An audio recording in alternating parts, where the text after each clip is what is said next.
Well, we said last week this was all going to end in tears, and it hasn't taken long. Auckland's mayor's already scrapping over the super-city plan. Now, John Banks has called his North Shore counterpart a lunatic in a text he rather embarrassingly sent to him by mistake. And to add insult to injury, the right-wing blog Whaleoil described Andrew Williams as the clown of Campbell's Bay. This is the website run by Cameron Slater, son of former National Party President John Slater, who's a mate of John Banks. Well, Mayor Banks wouldn't come on tonight, but last week he was accused by Mayor Williams of being a bolter in the race to be Auckland's Lord Mayor. Look, it's not about me.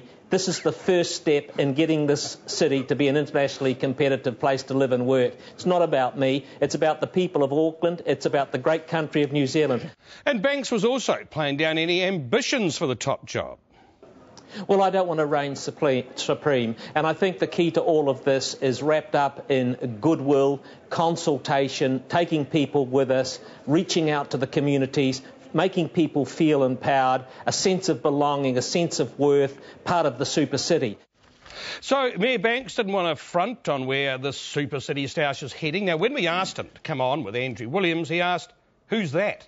Well, here to refresh his memory is North Shore Mayor Andrew Williams, along with Waitakere Mayor Bob Harvey, who's taken on the job of peacemaker, and in Hanmer Springs Local Government Minister Rodney Hyde. Look, Andrew Williams, this text, it does exist, does it? It does exist, yes. I've shown it to you before. Yeah, so it was a mistake. He meant to send it to Aaron Bagnatar by mistake. He sent it to me. Bit of a shame and, no regrets. Lunatic, you've probably been called worse. Oh, absolutely. I've got a moon boot on, so, they say I come from another planet. But look, then there's this, we had the clown reference on this website, which you believe is a smear campaign. Well, we're not here to really talk about that, Mark, but I'll just say that there have been smear tactics going on, and it's been going on for many months now, and anybody who stands up to the super-city, who is a tall poppy and questions the whole process of this, seems to be getting chopped down and blown out of the water. Look, Rodney Hyde, can I come to you on this? Because, look, it's hard to address this debate without all this other squabbling or name-calling that's going on. But a lot of these mayors here simply feel the plan you've put forward is wrong. Well, they do, but we've listened to Auckland, we've heard it loud and clear that Auckland's been a city that's been divided for too long. For 60 years it hasn't been able to get its act together, and so what was needed was a decision. It fell to me to take it. I've taken that decision. I have the support of the Cabinet and the Prime Minister, and what we need to do is get on and make Auckland the great city that it can be. Minister, look, I know some people would say, look, what do you know about local body politics? Here are a group of mayors with a combined experience of decades, and they're saying they have more idea about what's going on over this than you do.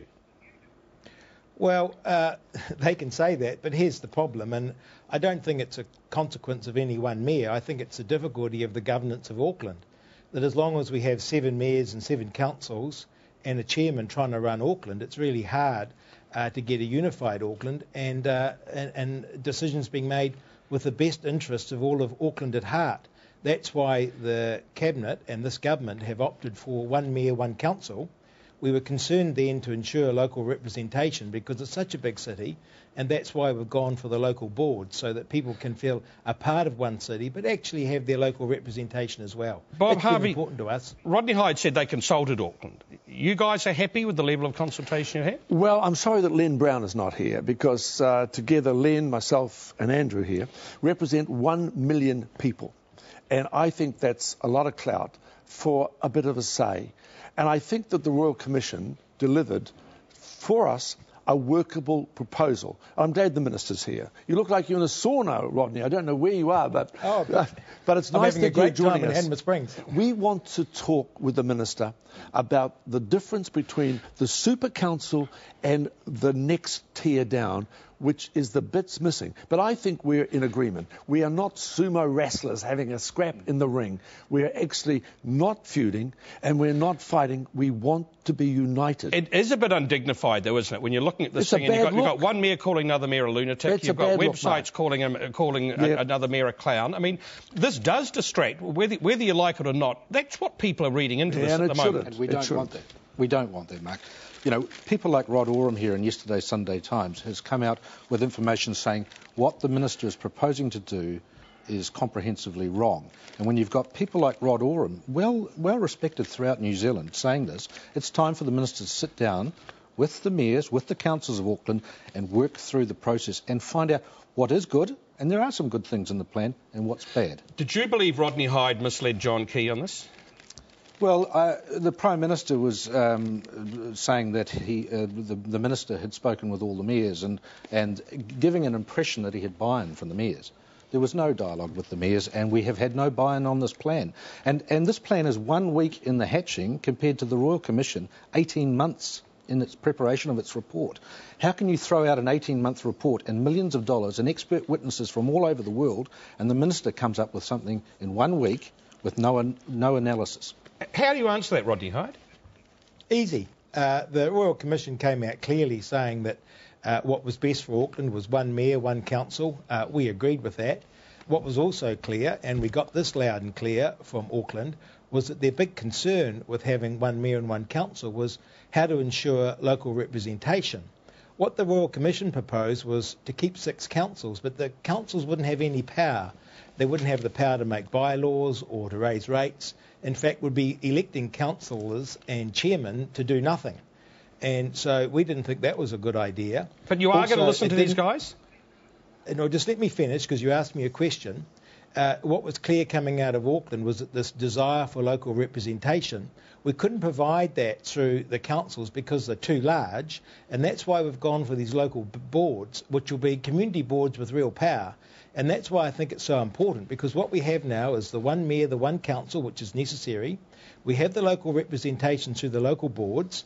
What I want to say to the mayors, of course, and they know that I've always been talking to them and always keen to listen, but what they need to know is that the government has made the decision. That's what Auckland has lacked, a bit of leadership, to make a decision to have one city, to provide for local representation. And what we need to do now is work together with one thing in mind: the best interests of Auckland. And that's what we're going to do this week. We're going to move the Mayoral Forum from Wednesday through to Thursday, so we can actually meet the Minister and tell him that right now the community voice is absolutely gone. It's annihilated, and we need to get it back. That's the one thing that we need to say to our Minister. How can Bob, keep going. How can the community voice be gone when what the Royal Commission recommending was the doing away with the community boards, which is the community having a say? I know oftentimes the council didn't respect the community boards. They wanted 6. But what You've we've given us 20. provided for with local boards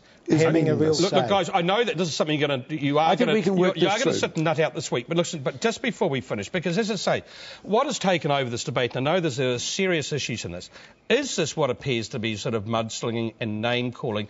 Is that going to disappear? We're going to be stuck with this for this entire campaign? No, absolutely not. I don't want to get involved in this anymore. I'm trying to avoid it as much as I can.